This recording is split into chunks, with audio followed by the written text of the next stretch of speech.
Hello friends, study with Saurabh YouTube channel पे आपका स्वागत है। जैसा कि आप जानते हैं कि जो हमारी तैयारी चल रही है वो शुरू से ही पटना हाई कोर्ट असिस्टेंट को लेकर चल रही है। तो अब आप जानते हैं कि आपके एग्ज़ाम में बस 30 दिन बचे हुए हैं। आपका जो एग्ज़ाम है वो 30 अप्रैल को संभावित है। तो उसी हिसाब से जो हमारी स्ट्रेटजी जो होनी चाहिए वो उसी हिसाब से होनी चाहिए। आगे जो डेट में बदलाव होंगे इस पे हमें कोई ध्यान नहीं देना चाहिए, होंगे या नहीं होंगे, ठीक है। तो हमारी जो स्ट्रेटजी है वो लास्ट के 30 दिनों में क्या रहने वाली है उस पे हम चर्चा करेंगे। ये जो स्ट्रेटजी है यदि आप ये फॉलो करते हैं तो 80 प्लस जो अंक है वो आप प्राप्त करेंगे और प्री में आसानी से आप क्वालिफाई करेंगे। हम जो 5 सेक्शंस हमारे जो प्री के सिलेबस में दिया गया है उन जो सारे सेक्शंस है उन सारे पे चर्चा करने की कोशिश करेंगे। यदि आपको वीडियो अच्छा लगता हो तो आप हमारे चैनल को सब्सक्राइब कर लें, वीडियो को लाइक शेयर कमेंट जरूर कर लें और अपने दोस्तों को हमारे चैनल के बारे में बताएं जिससे वो हमसे जुड़ सकें और जो हमारा कंटेंट है उसका लाभ ले सकें। ये हमारा टेलीग्राम चैनल है जिसका लिंक डिस्क्रिप्शन में दे दिया गया है। आप यहाँ से QR कोड से भी ज्वाइन कर सकते हैं या फिर आप सीधे यूज़र नेम टाइप कर सकते हैं HTTP जो स्लैश दे के दिया हुआ है स्टडी विद सौरभ ऑफिशियल, ठीक है। आप ऐसे जुड़ सकते हैं। ये हमारा टेलीग्राम ग्रुप चलता है पेड, इसमें इंटरेस्टेड हो तो आप वीडियो पॉज कर कर इसके बारे में देख लें। बिना समय गवाए हम लोग आगे बढ़ते हैं। तो सबसे पहला जो बात हम लोग करेंगे वो कि आपसे क्या एक्सपेक्ट किया जाता है कि आप प्री में क्वालिफाई करें, ठीक है। आपको प्री में क्वालिफाई करना है, इसके लिए आपसे क्या एक्सपेक्टेशन है इस पे चर्चा सबसे पहले की जाएगी। तो मैंने अपनी हिसाब से इसे 4 सेक्शनों में बांट के रखा है। इसमें एक सेक्शन और आप ऐड कर सकते हैं। वो सेक्शन आता है जिसमें स्टूडेंट जो होता है वो लोगों को बस दिखाने के लिए, दिखावा, ठीक है, लोगों को बस दिखाने के लिए फॉर्म फिल कर देता है। ये भी सेक्शन आप इसे रख सकते हैं। तो हम लोग जो स्टूडेंट की कैटेगरी है उसको 5 सेक्शन में बांटा, ठीक है। एक जो है वो दिखावा के लिए फॉर्म भर देता है, इसका तो कोई मतलब ही नहीं बनता है। और ये 4 सेक्शन है जिस पे हम चर्चा करेंगे, ठीक है। जो स्टूडेंट्स फॉर्म फिल किए हैं वो इन सारे बैकग्राउंड से आते हैं। कई लोग जो है बैंक के एग्ज़ाम्स की तैयारी करते हैं, कुछ SSC की तैयारी करते हैं, कुछ जो है वो बिहार के एग्ज़ाम्स की तैयारी करते हैं और कुछ जो होते हैं वो सारे स्टूडेंट्स ये सब की तैयारी तो करते हैं लेकिन वो उनमें लेजीनेस होता है, ठीक है। तो इसी के हिसाब से हम लोग चर्चा करेंगे कि क्यों क्या जो प्री के क्वालिफाई करने के लिए क्या आपसे एक्सपेक्टेशन है। तो सबसे पहले जो हमारा जो आपको 80 प्लस टारगेट रखना ही है, क्योंकि जो हमारा एग्ज़ाम है वो इजी होगा, ठीक है। एग्ज़ाम इजी होगा, कट ऑफ हाई जाएगा। पिछली बार ही जो प्री है उसका कट ऑफ 78 गया था, ठीक है। पिछली बार जो प्री का कट ऑफ था वो 78 गया था। तो जो अभी है हम कोशिश करेंगे कि हमारी तैयारी 80 प्लस की हो, तो उसी के हिसाब से हमने इस सेक्शंस को ऐसे ऐसे बांट दिया है। अब अपने हिसाब से आप इसमें सुटेबल देख लें कि कौन सा आपके कौन सी कैटेगरी में आते हैं। ये 3 वाले, ये वाले तो कोई मतलब ही नहीं बनता है। तो ये 3 वाले में SSC है जो मैथ्स रीजनिंग आसानी से 25 में 25 भी कर सकते हैं, ठीक है, जो अच्छी तैयारी करते हैं। तो SSC वाले को इस तरह से मैंने डिवाइड किया है कि मैथ रीजनिंग में वो 24 कर लें, इंग्लिश में 20 कर लें, GK GS और करंट अफेयर में 18 कर लें, कंप्यूटर में 7 कर लें और हिंदी में 13 कर लें। हिंदी सभी अच्छे करेंगे, ठीक है। कुछ ही लोग जो है हिंदी में नहीं अच्छा कर पाएंगे, और वो भी क्यों नहीं कर पाएंगे, आप 10 से 15 दिन यदि हिंदी पढ़ लेते हैं, आपका मदर टंग है, 10 से 15 दिन पढ़ लेते हैं तो हिंदी में आप अच्छा स्कोर कर पाएंगे।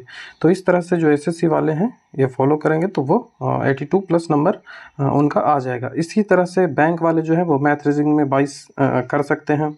इंग्लिश उनकी थोड़ी सी अच्छी होती है तो इंग्लिश भी 20 कर लेंगे, 20-22 कर लेंगे।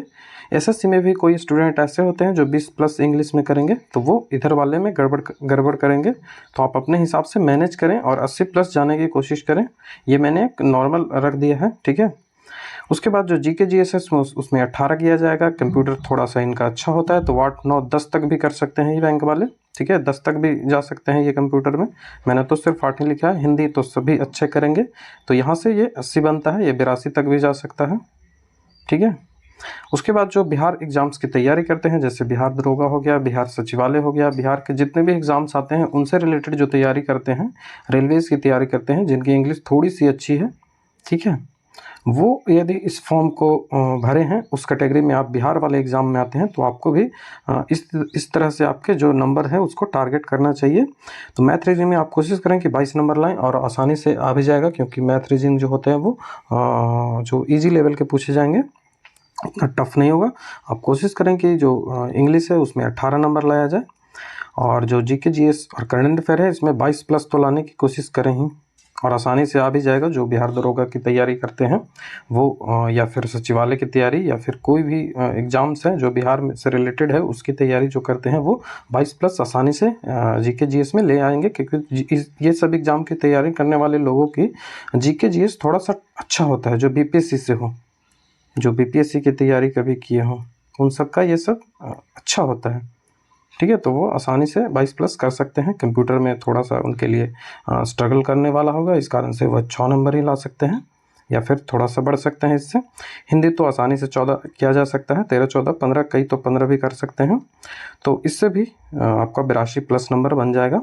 और इसी तरह से जो लास्ट वाला सेक्शन है, जिस पे कोई चर्चा की आवश्यकता नहीं है, जो लेजी स्टूडेंट है वो टाल मटोल जो करते रहते हैं वो इस तरह से करेंगे, तो इनका तो कोई मतलब ही नहीं है, तो बनता है रिजल्ट ही होने वाला नहीं है। तो हमारा जो मेन फोकस होगा वो इसी 3 कैटेगरी पे होगा, जो एसएससी बैकग्राउंड से हैं, जो बैंक बैकग्राउंड से हैं, और जो बिहार एग्ज़ाम के बैकग्राउंड से हैं। ठीक है, और कुछ जो स्टूडेंट होते हैं वो जनरल कंपटीशन के बैकग्राउंड से हैं ही नहीं, उनके लिए और थोड़ा सा टफ हो जाएगा।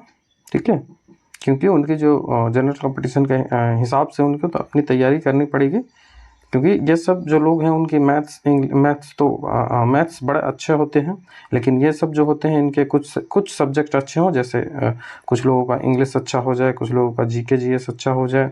मैथ्स लगभग लोगों का अच्छा नहीं होता इस कैटेगरी में, जो जनरल कंपटीशन की तैयारी में नहीं है। ठीक है, उनका इंग्लिश अच्छा होता है सामान्यतः। ठीक है, वो जो उनकी जो और मान सकते हैं कि उनकी हिंदी सामान्यतः अच्छी होती है, जीके जीएस उनके अच्छे नहीं होते हैं। ठीक है, ना ही मैथ होते हैं वो जब अलग, जैसे कोई पीएचडी के स्टूडेंट हैं, ये सब जो स्टूडेंट्स होते हैं वो इन सब कैटेगरी में आते हैं। तो आप अपने हिसाब से देख लें कि आपकी जो कैटेगरी है वो कौन सी है, एसएससी से है, बैंक से है, या बिहार एग्ज़ाम से है, और अपना टारगेट इसी तरह से सुनिश्चित करें। ठीक है, अपना टारगेट जो है वो इसी तरह से सेट करें, और अपने टारगेट को अचीव करने में अपना पूरा जो समय है उसे झोंक दें। मात्र 1 महीने समय बचा है, इसमें आप कोशिश करें कि 10 से 12 घंटे की पढ़ाई की जाए। यदि आप में टैलेंट हो, आप यदि गुणवान हैं, आप में यदि क्षमता है, तो आप 6 से 7 घंटे में भी कर सकते हैं। लेकिन जो सामान्यता है वो स्टूडेंट्स को 10 घंटे तो पढ़ना ही चाहिए, क्योंकि समय जो है वो अंतिम दौर में आ चुका है। हम लोगों को जो टारगेट है वो 80 प्लस है, वो कैसे अचीव करना है। ठीक है, तो सबसे पहले आप कोशिश करेंगे कि जो सब्जेक्ट हमारा स्ट्रांग है उसे और स्ट्रांग करें। ठीक है, जो सब्जेक्ट हमारा स्ट्रांग है उसे और स्ट्रांग करने की कोशिश करें। जैसे मैथ हमारा मान लिया कि 23 आ रहा है, तो कोशिश करें कि हम मैथ में 25 पहुँचे। ठीक है, ऐसा नहीं है कि मेरा जो इंग्लिश है उसमें मैं 18 लाता हूँ और इंग्लिश में कोशिश करूँ कि मैं 23 लेके आ जाऊँ। तो इधर आप इंग्लिश में 23 तो लेके आओगे, लेकिन जो मैथ आपका 23 आता था पहले, वो उतर के सीधे 18 पे पहुंच जाएगा, क्योंकि मैथ जो है वो प्रैक्टिस खोजती है, और इंग्लिश भी प्रैक्टिस खोजती है। हर जो सब्जेक्ट है वो प्रैक्टिस खोजती है।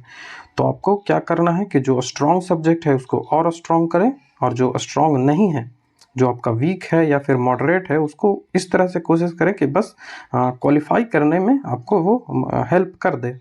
ठीक है, इसी तरह से आपको तैयारी करनी है। और ये होगा कैसे? तो ये होगा आप सेट प्रैक्टिस और रिवीजन से। ठीक है, सेट प्रैक्टिस आप खूब लगाएं, लेकिन लास्ट समय में 10 दिन पहले आप सारे सेट प्रैक्टिस को लगाना बंद कर देंगे।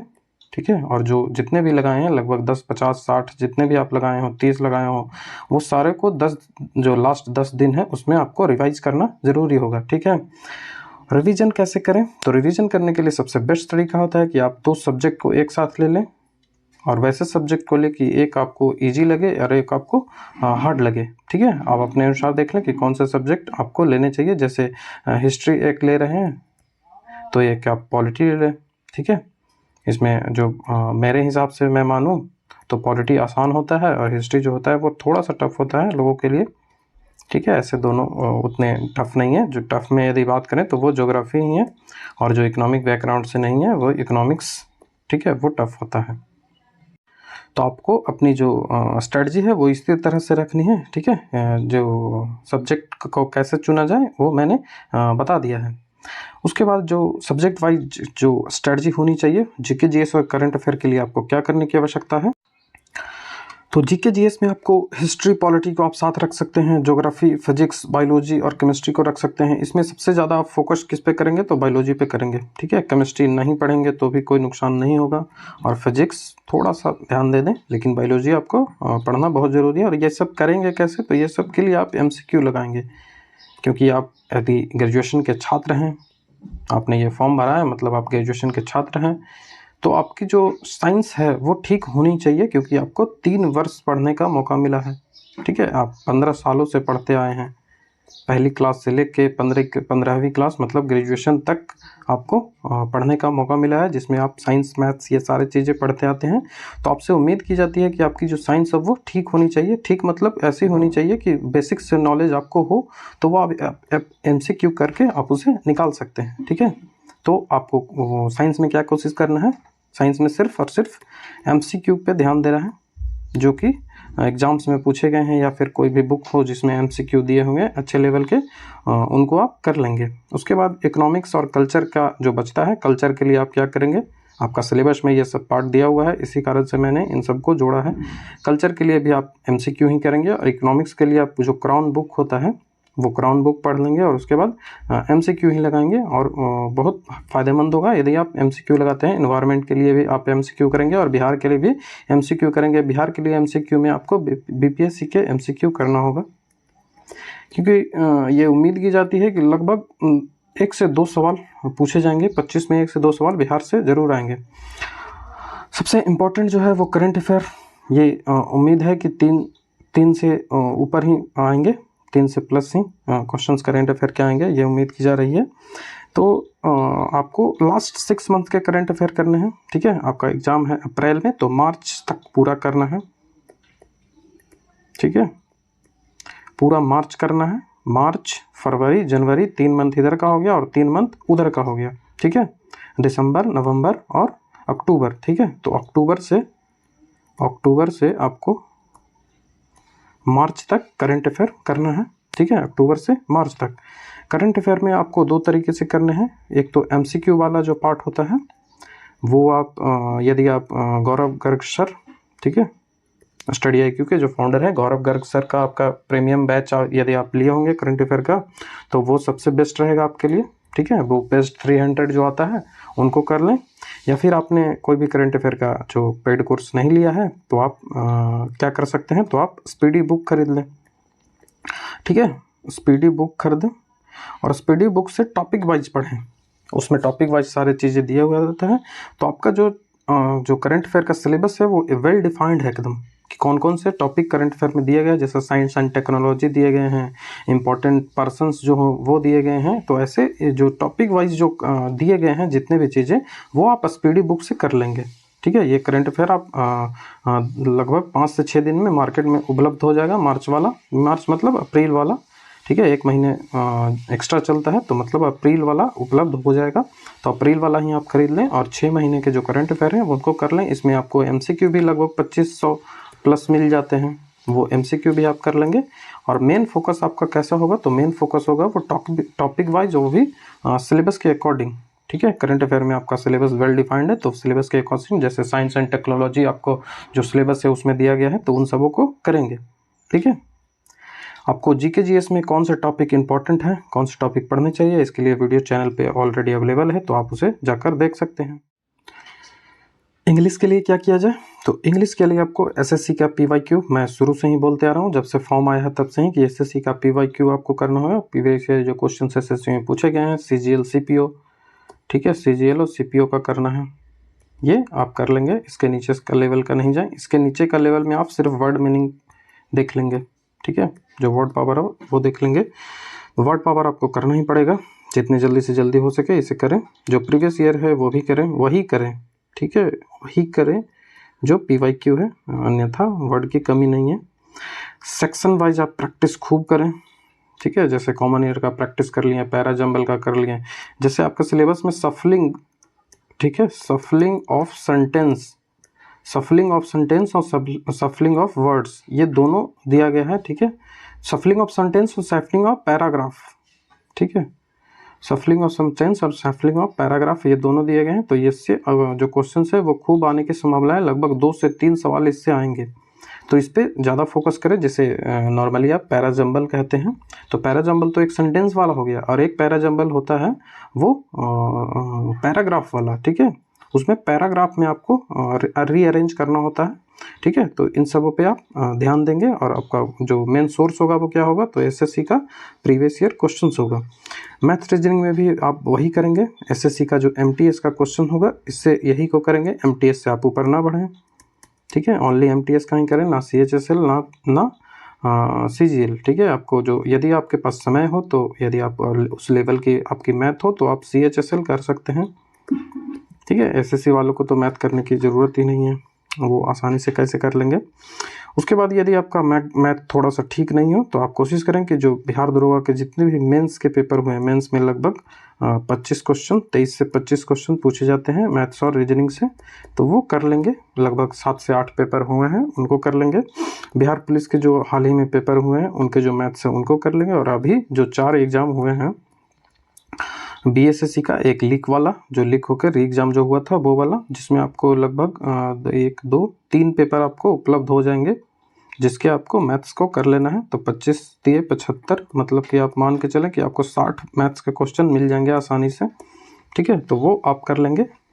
और जितने भी आपको लगते हैं कि आप कोई बिहार के जो एग्ज़ाम्स हैं उसमें मैथ्स पूछे जाते हैं, तो उनको कर लेंगे। मेरे हिसाब से जो मुझे लगा वो मैंने यहाँ पे ऐड कर दिया था। बिहार के एग्ज़ाम्स के जो मैथ्स है वही करेंगे, क्योंकि बिहार में जो मैथ्स का लेवल होता है वो ईजी होता है, उतना टफ नहीं पूछा जाता है। कंप्यूटर के लिए क्या किया जाए, क्योंकि ये 10 मार्क्स का है, थोड़ा सा ये समस्या पैदा करता है। तो कंप्यूटर के लिए सबसे पहले आपको तो बुक मैंने जो बताया है अरिहंत का, वो आपको करना होगा, ठीक है। अरिहंत का बुक कर लें। एसएससी का जो पीवाईक्यू है वो करेंगे, रेलवे का जो पीवाईक्यू है वो करेंगे। जैसे रेलवे ग्रुप टी हो गया, फिर जो जितने भी एनटीपीसी में पूछे गए थे वो लगभग आपको 1000 सवाल हो जाएंगे, तो वो कर लेंगे। एसएससी का सवाल जो है वो कर लेंगे अभी जो, और ख़ास करके जो सीजीएल का अभी एग्ज़ाम हुआ है हाल ही में 2022 में, मतलब एग्ज़ाम तो 2023 में मेंस हुआ है, लेकिन ये वैकेंसी 2022 का था, एग्ज़ाम इसका 2023 में हुआ है। तो मेंस में जो क्वेश्चंस हुए 25 क्वेश्चन जो पूछे गए थे, 4 शिफ्टों में लगभग एग्ज़ाम हुआ था, तो आपको 100 सवाल यहाँ से मिल जाएंगे, ठीक है। तो 100 सवाल यहाँ से कर लें सीजीएल का।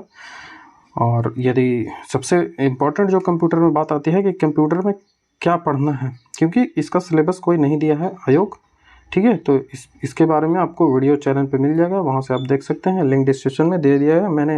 इसमें क्या किया है, बस जो बुक्स में दिए गए हैं जो इम्पोर्टेंट टॉपिक हैं, जहाँ से सवाल हमेशा जनरल कंपटीशन में पूछे जाते हैं, उन्हीं को मैंने यहाँ पे लिख दिया है।